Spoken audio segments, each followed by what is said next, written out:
네, 이정현의 뉴스 정면 승부 4부 함께하고 계십니다. 이번에는 한 주간의 스포츠 소식 정리하겠습니다. 주간 스포츠 스포츠 뉴스 전해주실 이유미 스포츠 전문 작가 나오셨습니다. 안녕하세요. 네, 안녕하세요. 예, 오늘 첫 소식 테니스 소식으로 준비하셨네요. 네, 영국에서 현재 테니스 메이저 대회인 윈블던 테니스 대회가 열리고 있는데요. 이 대회 1회전에서 한국 테니스의 간판 권순우 선수가 이 대회 1번 시드를 받은 세계 3위 조코비치를 만나면서 네. 국내 팬들의 관심을 아주 크게 모았습니다. 저 개인적으로는 제가 센터코트에서 이 경기가 열렸는데 네. 센터코트에서 경기를 본 적이 있거든요. 그리고 조코비치의 팬이기도 하고 또 권순우 선수는 제가 일을 하면서 가까이서 몇 번 본 적이 있어서 네. 약간 여러 가지가 연관이 있어서 좀 더 재밌게 봤던 그런 네. 경기였는데 결과는 이런 말 하잖아요. 젖잘싸. 젖잘싸. 예. 졌지만 요즘 많이 잘 싸웠다. 들었죠? 예. 네, 딱 그거였습니다. 네. 81위 권순우 선수가 이 세계적인 조코비치를 상대로 하는 건 사실 뭐 다윗과 골리앗의 싸움이다 이렇게 볼 수가 있고 어쩌면 결과가 뻔한 그런 경기였거든요. 네. 하지만 권순우 선수가 조코비치를 상대로 2세트는 승리를 하면서 끝까지 선전하는 모습 보여줬고요. 결국 세트 스코어 1대3으로 패했습니다만 아주 멋진 경기를 펼쳤습니다. 테니스의 살아있는 전설이라고 불리는 조코비치에게는 아주 극찬을 받았고요. 14,000여 명이 모인 관중들에게는 기립박수를 받았거든요. 네. 특히 이 경기가 윈블던 센터코트 개장 100주년을 맞아서 열린 그런 경기였고 2020년 윈블던 대회 첫 센터코트 경기였어요. 왜냐하면 이 센터코트에서는 조금 유명한 선수 메인 이벤트를 많이 하는 경우가 있기 때문에 네. 1번 시드를 받은 조코비치에게 아마 그 영광이 간 것 같은데 그 상대가 권순우 선수였기 때문에 네. 좀 더 권순우 선수가 주목을 받을 수 있었다 이렇게 봐지고요. 조코비치는 사실 1회전에서 조금 권순우 선수를 만나서 고전한 듯 보였지만 사실 이렇게 우승 후보들은 1회전에서 살짝 고전하는 경우가 있습니다. 왜냐하면 이 선수들은 컨디션을 준결승이나 결승전에 맞춰놓고 경기를 하거든요. 예. 많은 분들이 월드컵 같은 걸 봐도 우리 우승 후보들이 조별 예선 1차전에서 많이 좀 헤매잖아요. 예, 예. 그런 거랑 비슷한 관점으로. 과도하게 힘을 빼지 않는 네, 거죠. 그 컨디션을 끝에 가서 끌어올릴 준비를 하기 때문에 근데 조코비치가 후반 그 권순우 선수랑 경기를 하는 걸 보면 그때부터 한 4세트 정도에는 완전히 자기 페이스대로 경기를 하는 모습을 보여줬었어요. 그래서 2회전을 보니까 세계 랭킹 79인 호주 선수를 만났는데 한 세트도 내주지 않고 3대0 완승을 거두고 3회전까지 아주 가볍게 진출을 했습니다. 그렇군요.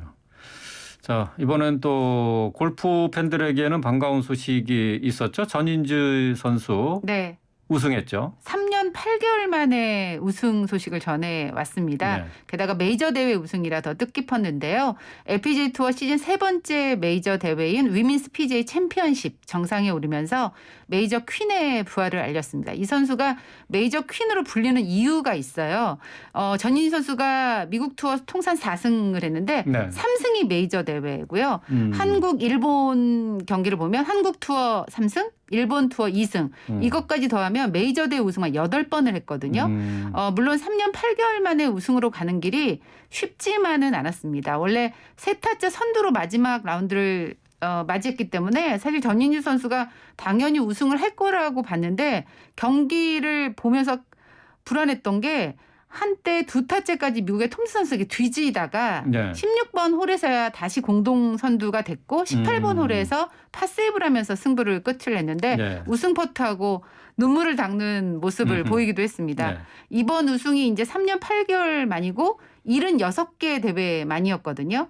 근데 이제 그 전에 대회가 2018년 이제 KEB 하나은행 챔피언십 우리나라에서 열렸던 네네. 대회인데 이때도 2016년에 우승을 하고 2년여 만에 우승을 했어요. 그리고 나서 다시 3년 8개월 만에 우승을 했으니까 이 선수 정말 오랜 기다림 끝에 우승을 한 거고 아주 슬럼프가 길어지면서 팬들의 좀 걱정을 많이 샀는데 우울증도 겪기도 했다고 합니다. 그래요? 그래서 은퇴까지 고심했을 정도로 아주 힘든 시기를 보냈는데 우승 뒤 기자회견에서 이런 말을 했습니다. 괜찮지 않을 때도 걱정을 끼치지 않기 위해서 나 괜찮다. 예, 이렇게 예, 예. 말을 해야 했다. 이렇게 밝히기도 했거든요. 이번 우승으로 전인지 선수가 이런 마음의 부담까지 다 털어낼 수 있길 바라보겠습니다. 예. 마음고생이 많았군요. 네. 예. 근데 전인지 선수를 우승으로 이끈 캐디가 우리나라 선수와 인연이 깊다면서요? 딘 허든이라는 호주 캐디인데요. 네. 우승 청부사 캐디로 불리고 있습니다. 우승 청부사. 네, 40년 경력이고요. 한국 여자 골프에 꽤 친숙한 인물인데 2008년 신지혜를 시작으로 서희경, 김효주, 고진영, 우소연, 장하나 캐디백을 맺고요. 전인지 선수와는 2015년 US 오픈 그리고 이번 대회 2차례 메이저 정상을 함께했습니다. 그러니까 굵직한 우승들. 예를 들면 2011년 유소연의 US 여자 오픈, 신지의 세계 랭킹 1위 도약, 고진영의 LPG 투어 정착, 뭐 이런 한국 프로 여자 프로골프 역사에 늘 함께 때문에 지안파로, 그러니까 친한파이자 지안파로 알려져 있는 그런 캐디인데요. 예. 일종의 이번 대회 앞두고 좀 해프닝이 있었다고 해요. 이 대회에 참가하기 위해서 묵었던 숙소에서 총격 사건이 벌어졌었는데 이게 예. 뉴스에도 났었거든요. 우리나라 국내에도. 예.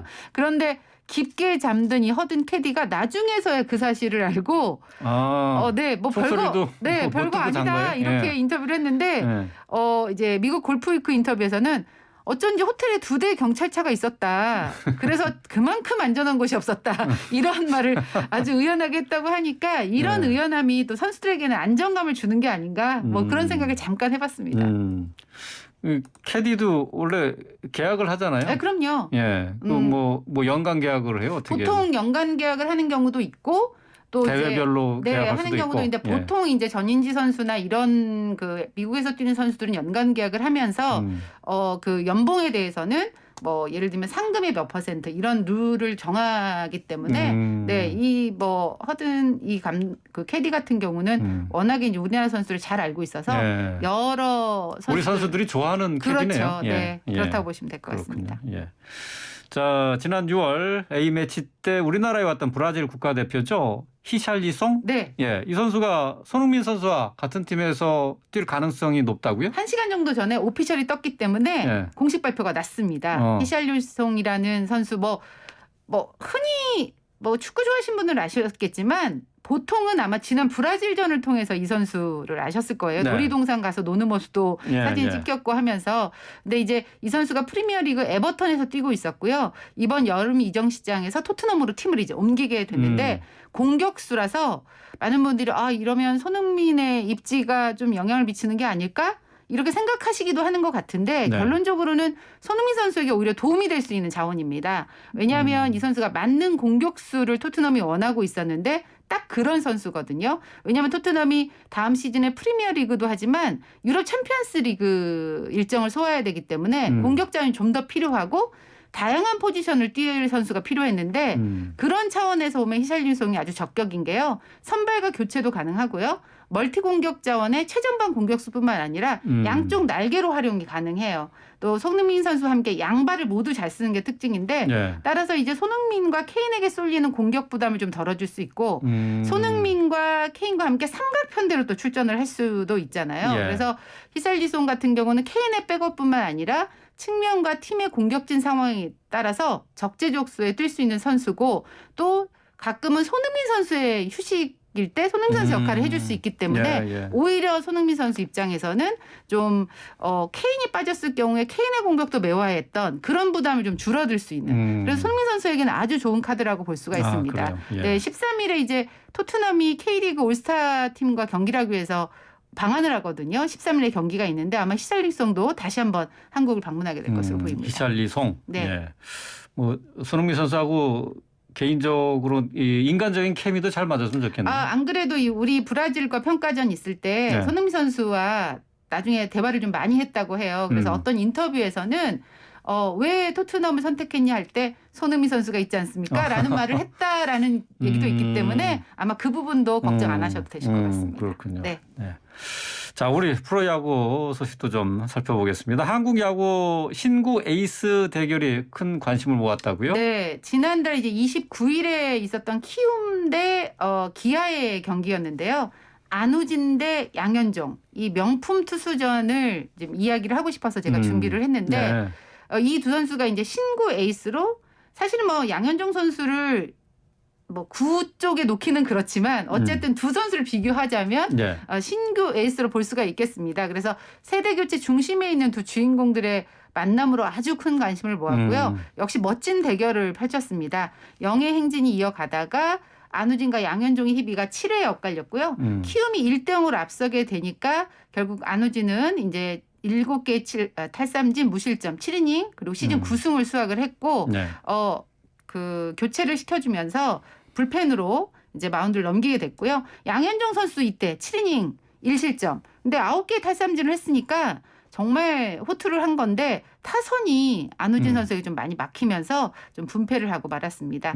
승자와 패자가 갈릴 수밖에 없는 승부였긴 한데 예. 안우진과 양현종 모두 최고의 피칭을 보이면서 고척돔 찾은 팬들을 설레게 했는데요. 특히 안우진의 포크볼이 주목을 받았거든요. 이제 포크볼이라는 게 예. 스트라이크 존으로 가다가 홈플레이트 앞에서 뚝 떨어지는 그런 볼인데 안우진의 주 구종이 아니에요. 안우진은 직구와 슬라이더를 던지는 그런 투수인데 그래서 기아 타자들은 아마 그 볼을 준비하고 나왔을 텐데 포크볼을 던지니까 당황을 했을 텐데요. 알고 보니까 이게 배운 지 일주일도 안 된 구종이라고 합니다. 그래요. 네, 안우진 선수가 지금 최고 160km까지 나오는 직구를 던지는 그런 투수인데 그래서 좀 천재적인 재능을 가졌다 이런 평가를 받고 있거든요. 그런데 문제는 이 선수가 고교 시절에 학교 폭력으로 인해서 징계를 받는 등 야구 외적으로 조금 달갑지 않은 행실이 있어요. 예. 그래서 팬들의 비난도 함께 받으면서 이 천재적인 재능을 악마의 재능이라는 말로 또 꼬리표를 붙는 것도 사실이거든요. 현재 KBO 리그 무대를 호령하고 있고 과연 어디까지 진화할 수 있을지 관심이 모아지는 선수인데 그래서 이 선수가 경기 외적인 문제로 이런 실력들이 평가되지 않기를 바라는 마음에서 네. 또 오랫동안 사랑받는 선수로 남기 위해서는 좀 본인 관리에 좀 더 신경을 쓰길 바라는 마음이 팬들이나 구단이나 저 역시도 커지고 있는 게 사실입니다. 네. 뭐 실력도 쌓아야 되겠습니다만은 잘 또 인격적으로도 잘 그럼요. 훈련이 좀 돼야 되겠죠. 인격적으로 불안하면 실수가 나올 수밖에 없기 예, 때문에 예. 그런 분들을 부모님도 그렇고 본인 스스로 좀 절제할 수 있는 그런 것들이 좀 성장해가는 발판이 되길 바라는 마음입니다. 알겠습니다. 오늘 말씀 여기까지 듣겠습니다. 고맙습니다. 네, 고맙습니다. 지금까지 이우미 스포츠 전문 작가였습니다.